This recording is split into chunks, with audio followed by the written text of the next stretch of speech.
তাকে তো আজকে থাকার কথা ছিল কাশেমপুর কারাগারে, তাকে তো আজকে থাকার কথা ছিল জেলের মধ্যে, কিন্তু সে আজকে বাইরে কেন? সে আজকে বাইরে কেন থাকবে?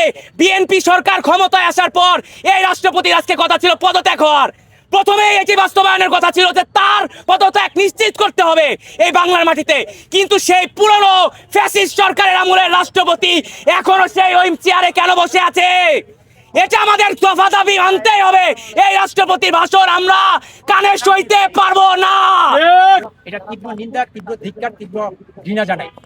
আমি বলবো উনি নৈতিকতা হারিয়েছেন, উনি ওনার সম্মান রাষ্ট্রপতির পদ কলঙ্কিত করেছেন এবং এই সংসদকে উনি অপবিত্র করেছেন।